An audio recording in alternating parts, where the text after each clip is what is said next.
This is the most beautiful case I have ever seen. Oh my god. So I am really stoked about today's video because Lazer3D, a UK based company that is creating those beautiful small form factor cases, sent me over a copy of their latest gen of the PC case world, the LZX-8. And to make my pants go even tighter, this is real wood.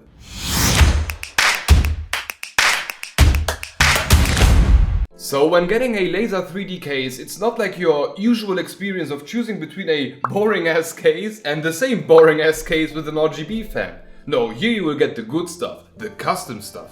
Just like with their previous case, the LZ7, you have that full-blown configurator with which you can choose a real butt ton of options. White side panel, no problem. See-through window, sure. Full I/O panel, okay. Add some airflow on each side, hell yeah. But the stuff that really got me is that you are able to have the main side panel or the front panel be made out of wood. Real freaking wood. How cool is that? So you will get a ton of options to choose from, and when it comes to wood you have walnut, you have cherry and oak. Real wood in a PC case. Besides the main panel, you are also able to do a lot of other things here, like choosing the exact type of air vent, wrap everything in vinyl, or choose the feet that you want. So compared to the usual experience of buying a boring case, this is just top notch. But besides everybody being able to choose the color, material and whatnot, the included features inside of a LZX8 are all the same. Because of its ridiculously small dimensions, filling up a total of 8.6 liters, this is a mini ITX only case. So this is really just for those who want to go really deep into that tiny PC world. The same applies for the PSU with support for only SFX and SFXL power supplies. In terms of drives, you will be able to mount a total of two 2.5 inch drives or one full 3.5 inch drive, though this comes with a drawback, but we will talk about it in a minute. For the CPU cooler, you can go up to 72mm high, with the Noctua NHL12S being specifically mentioned by Lazer3D. Though I will be using a Noctua NHL9 today, because I didn't read the spec sheet before I bought it. Sorry for that. One of the most important differences to the last version is the GPU length. This time the case can fit a up to 205mm long GPU, so something like the EVGA 3060 Ti or this Msi 3060 Aero RTX will fit in just perfectly. In terms of additional cooling, you are also able to put a standard 120 or 140 fan right next to the front panel. And while we're already on the subject, the front panel features two USB 3.0 Type A and one USB 3.0 Type C. Very interestingly, the PCB that controls all of this can be hooked up to a SATA power to enable 25 watt fast charging on the USB-C port. And to top it all off, the LZX8 comes with the clickiest and best feeling start button I have ever seen. This is like the case button equivalent of a Cherry MX Blue keyboard. On a quick side note, you are also able to configure your case to only have the start button and no I/O at all. So with the general features out of the way, I want to get something straight.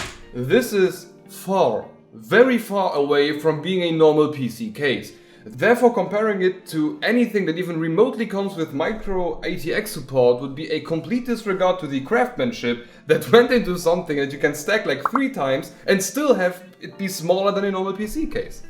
And this unnormality also applies to the assembly process. If we go back to the beginning, this is the very state you will get the case in, once you of course unpack everything. The very equivalent of an IKEA furniture in the PC gaming world. Now, luckily, Lazer3D includes a manual that is also, like, very similar to IKEA manual. But like beefier, gamer version, it highlights stuff with color. Unlike IKEA or a normal PC case, we won't find the usual boring bag of screws. No, Lazer3D included a pre-sorted box where everything is nicely explained within the manual. If this doesn't yell quality, I don't know what will. Okay, so initially I was planning to make like a step-by-step guide about how to build this together, but I decided to just show a time-lapse of it because, to be honest, the manual is so well explained and I built it multiple times and I never did a mistake. So basically just follow the manual until you have a halfway assembled case and you are good to go.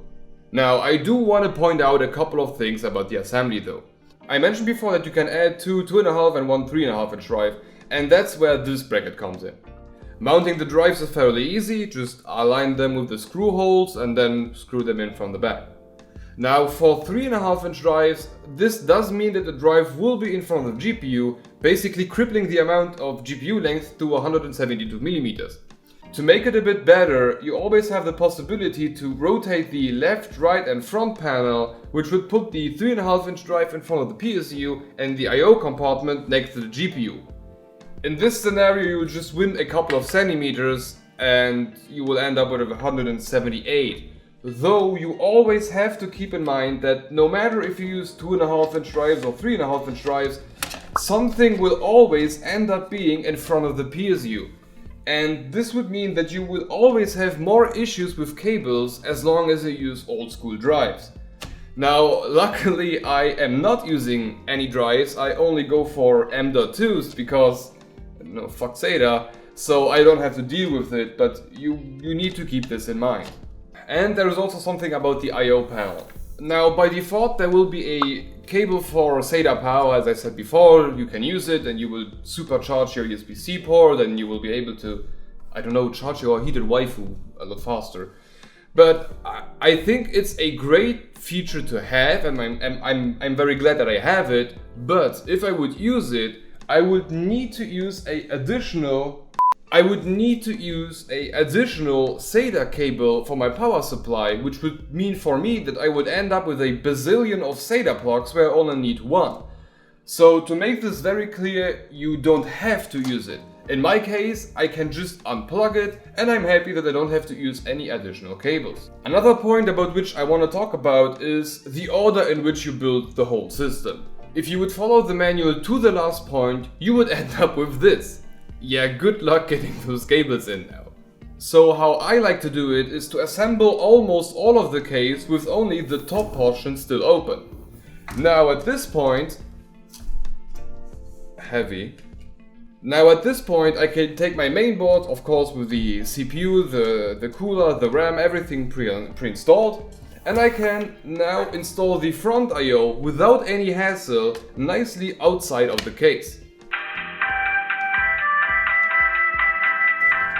In addition to that, I can now also take all of the mainboard power cables and CPU power cable and just nicely mount them here outside of the case without having to break my fingers afterwards in order to squeeze them in there. And now with really everything pre-mounted to the mainboard, I can simply put it in place and screw it down. By doing all of this, you can now take your power supply, install it in place. And by doing this, because all of the mainboard cables and CPU cables are already attached, it is so much easier to hook them up to the power supply without breaking your fingers. So even though everything is pretty tight compared to things like the Colink Rocket Heavy and especially the Q500L, it is still very easy. Sure, putting the cables in after can be quite a hassle, but if you follow the install all of the cables before putting it in approach, it is a really straightforward process and you won't have any bad time. On the cooling side, it's actually really thought through. The GPU has fresh air, the PSU has fresh air, and the CPU has almost fresh air. So when it comes to the CPU, the idea is that the single fan on the side is pulling air in between the PSU and the CPU, and then the CPU cooler just picks it up and blows it down onto the CPU and VRM and all. And you also have this little air vent in here. So considering the size, it is actually really freaking good. Sure, it will always depend on the exact configuration that you are going for. You can have more or less vents, but you can go pretty far. In general, this case is like a little surprise box. I can look here, I can look there and find little things that I can do, and I'm like, wow, hey, that's cool. Like these seemingly very unnecessary holes in here.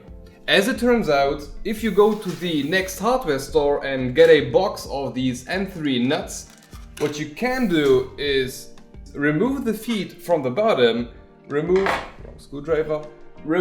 this side panel here, and now you can just move your feet over to the side panel.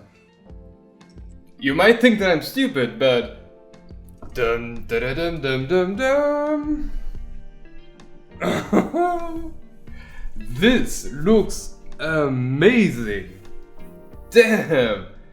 Now I don't know why I like it like this way more. Maybe like the wooden front. It looks like a miniature of a normal PC, and we have like that grill on the bottom and the complete open side, and I don't know. I think it looks amazing. But before I roll out my B-roll music montage, I have something else.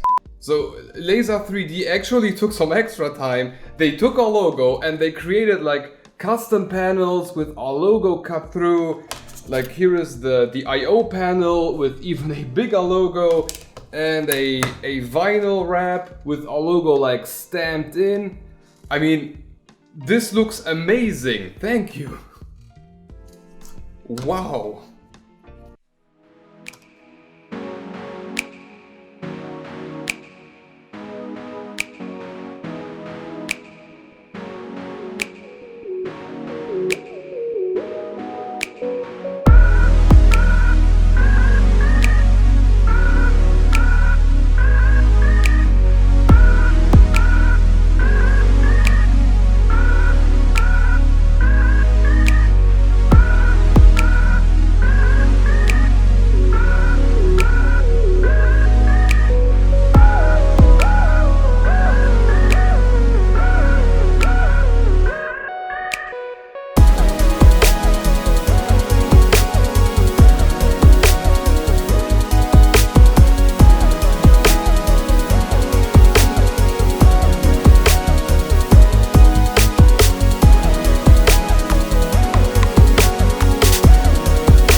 This is the most beautiful case I have ever seen. Phew. But now, with a complete system assembled, let's take a look at how well this case was able to cool down my hardware. In here, I used a Intel i7-10700K with 2 sticks of 16 GB Trident D3200 memory with a MSI 3060 Aero RTX. You could go with a better GPU like a EVGA 3060 Ti. It would also have better cooling, but you know, shortage. We let that thing sit with everything at stock and burned the CPU with heavy load, which left the CPU at around 85 degrees C. Adding firm up to the test let the GPU stay at 78 degrees, while the GPU got a bit up to 93 degrees. When playing Crysis Remastered on high, the CPU was fluctuating in between 70 to 80 degrees, while the GPU stayed at around 75. So, when it comes to these numbers, I want to point out a couple of things. A, I am using the wrong cooler. Sure, the NH-L9i is really good for its size, but Lazer3D specifically says go for the L12S to maximize what you can get out of this. And after all, it is a way beefier version that will surely get those temps down even more. And B, I installed a bit overpowered CPU in here, like an i5 R5 would have been more than appropriate for a gaming PC, especially paired with that bigger cooler. But overall, the temps are actually pretty good. Sure, if you start comparing it to a full tower case, you will be pretty disappointed. But after all, it's a 8.6 liter case with an i7 and a 3060. And if you look at it as a complete system, you have an extremely tiny PC, which is a monster of a gaming PC, and while gaming, the temps are actually pretty good for long-term usage. Sure, the stress test was barely okay, but again, wrong cooler, overpowered CPU, so when it comes to gaming, it is pretty much alright. When it comes to the build quality, it is kind of a shock to me. Like, Everything, almost everything in this case is made out of perplex acrylic. And that is just cut with a laser cutter, except for the few metal parts and the wood part, which is also cut with a laser cutter. But considering that this is actually plastic, it is pretty good. Like, it is strong, you can press on everything and it doesn't flex too much. And for me the most important part is that it doesn't give you that cheap feeling like you have on a plastic side window of a cheap case. This does not give you the cheap feeling that you have. So in general, I think the LZX-8 is an extremely impressive case. The airflow situation with all of its vents is pretty amazing. The feet are actually higher than in some other cases I've seen. It has the best start button that I have ever pressed. The build quality is pretty amazing, though don't press on anything too hard before you have it fully assembled. It really gets its full strength when it is completely assembled. You can customize the hell out of it, even with wood, and most importantly, it just looks amazing. Sure, when you go with a case like this, you have to make compromises, like ITX motherboard, SFX power supply, and there is a very limited amount of GPUs that you can actually build into this. But if you are committed to go that really small PC route, you can actually get more than enough performance into this 8-liter case to have a really good performing gaming PC that is capable of running current gen games on higher resolutions.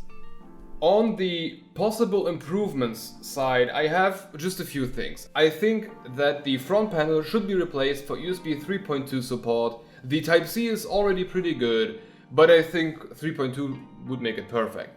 And I think you should have the possibility to mount the feet on the side panel or on the bottom now for that stand-up look without going to the hardware store. Maybe just include it in the box, the couple of nuts, or make it an option in the customization part.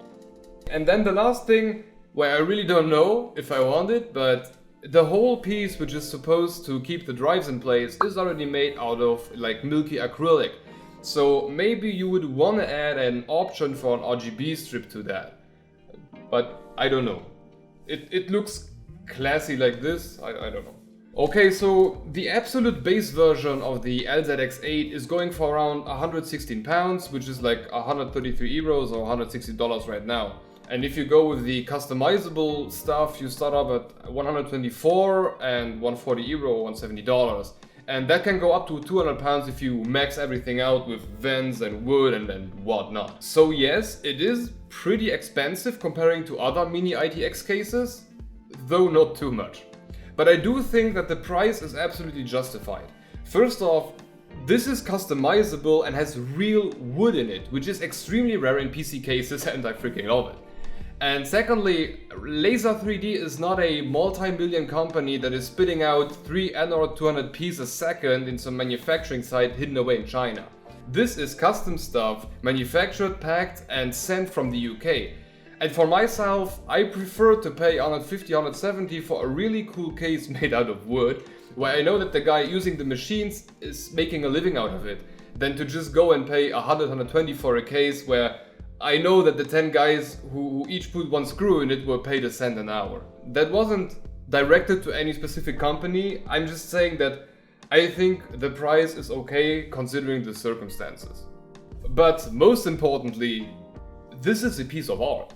Like, I'm not the kind of guy that can go to a museum and look at the picture and be like, ooh, no, that's really not my thing. But I can definitely go and look at this case and be woo. I mean, this is a really good looking case. This is a piece of art.